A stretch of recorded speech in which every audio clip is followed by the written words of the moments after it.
ایک فرد کی زندگی میں یہ ہوتا ہے کہ وہ سارا کا سارا اللہ کی طرف متوجہ ہوتا ہے۔ جب بہت سے افراد ملتے ہیں اور معاشرے کو تخلیق کرتے ہیں، خدائی معاشرے کو تخلیق جب وہ کرتے ہیں جس میں خدائی رنگ ہوتا ہے، جس کو قرآن مجید نے صبغۃ اللہ، اللہ کا رنگ، اللہ تو بے رنگ ہے، اس کا تو کوئی رنگ نہیں ہے، لیکن اس کے باوجود اللہ فرما رہا ہے صبغۃ اللہ، اللہ کا رنگ۔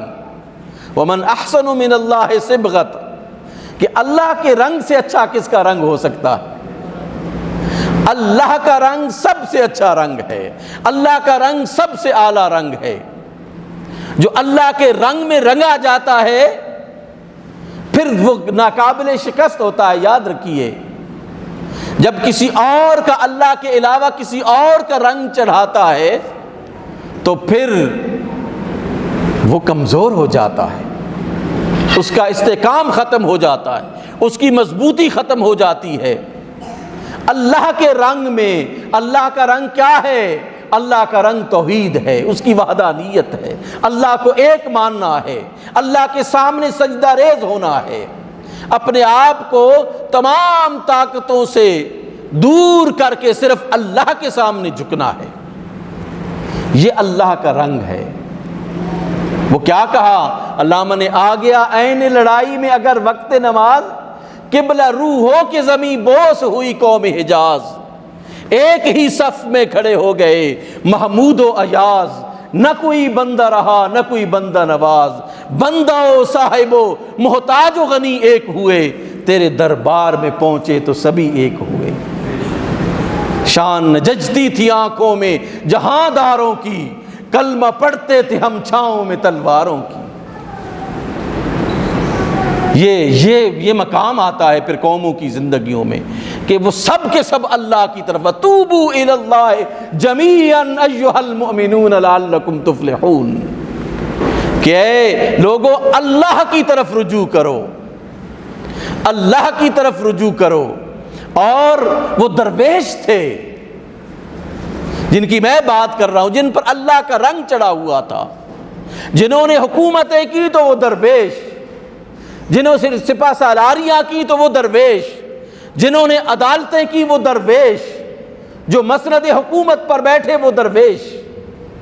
ان کو اپنی ذات کی فکر نہیں ہوتی تھی، وہ یہ کہتے تھے میرا رب کیا کہہ رہا ہے، میرا رب مجھے کیا حکم دے رہا ہے، میں اپنی نہیں مانوں گا، اپنے دل کی نہیں مانوں گا، اپنے رب کی مانوں گا، اس کے حکم کو اولیت دوں گا۔ یہ ہے اللہ کا رنگ۔ جب یہ پوری قوم میں آتا ہے نا، پھر ایک عجیب کیفیت ہوتی ہے، پھر ایک عجیب کیفیت ہوتی، قوم پر ایک عجیب مرحلہ آتا ہے۔ یہ آپ کیا سمجھتے ہیں کہ دنیا کی قوموں میں مسلمانوں نے 1000 سال تک دنیا پر حکمرانی کی، اور دنیا کے اکثر بر اعظموں میں ان کے یا تو براہ راست حکومتیں تھیں یا اثر و نفوذ تھا۔ یہ کیا اسلحے کے زور پر تھا؟ اسلحے کے زور پر ہوتا تو اتنی لمبی ہیجمنی جو ہے وہ نہیں رہ سکتی ہے۔ یاد رکھیے، مادیت کی وجہ سے اتنی لمبی ہیجمنی نہیں رہ سکتی، اتنا لمبا تسلط نہیں رہ سکتا۔ مادی قوت کی بنیاد پر، اسلحے کی قوت کی بنیاد پر یہ ہیجمنی اتنی زیادہ لمبی نہیں رہ سکتی۔ مسلمانوں نے جو 1000 سال تک پوری دنیا کی قوموں پر غالب رہے، اس غلبے کی وجہ اسلحہ نہیں تھا، اس غلبے کی وجہ اللہ کی وحدانیت اور اس کی ذات پر کامل یقین اور ایمان تھا۔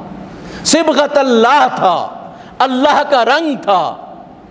وہ جہاں جاتے تھے اس اللہ کے رنگ کو غالب کرتے تھے، وہ اسلحے سے دلوں کو نہیں جھکاتے تھے، وہ اللہ کی وحدانیت اور اللہ سبحانہ و تعالیٰ کے اس قرآن اور سنت کی جو شان ہے اس کے ساتھ لوگوں کے دلوں کو جھکاتے تھے۔ انہوں نے کبھی سروں کو نہیں جھکایا تھا۔ ان کے نزدیک یہ چیز بے معنی تھی کہ کوئی بادشاہ کے سامنے جھکے یا نہ جھکے، وہ بے معنی تھی۔ ہاں بامعنی کیا چیز تھی کہ وہ اللہ کے سامنے جھکتا ہے یا نہیں جھکتا ہے۔ کبھی کسی مسلمان نے، حکمران نے کسی بھی قوم کو اپنے سامنے جو ہے وہ جھکانے کی کوشش نہیں کی۔ جنہوں نے کی ہے وہ اللہ کے نمائندے نہیں تھے، وہ اپنی ذات اور اپنے نفس کے نمائندے تھے۔ اس لیے میں یہ سمجھتا ہوں کہ اللہ کا رنگ ہونا چاہیے ہمارے معاشرے پر، اللہ کا صبغت اللہ ہونا چاہیے ہمارے معاشرے پر، اور ہمارے تمام شعبۂ زندگی پر اللہ کا رنگ ہونا چاہیے۔ میں بیٹھا ہوں، آپ بیٹھے، آپ جہاں کہیں، میں جہاں کہیں ہوں، ہمیں یہ سوچنا چاہیے کہ میرا رب مجھے کیا کہتا ہے۔ اس کام کو جو میں کر رہا ہوں، یہ کام میرا رب جو ہے وہ مجھے کیا کہتا ہے، میرے رب کی رضا کے مطابق میں کر رہا ہوں یا خواہشات نفس کے مطابق میں کر رہا ہوں۔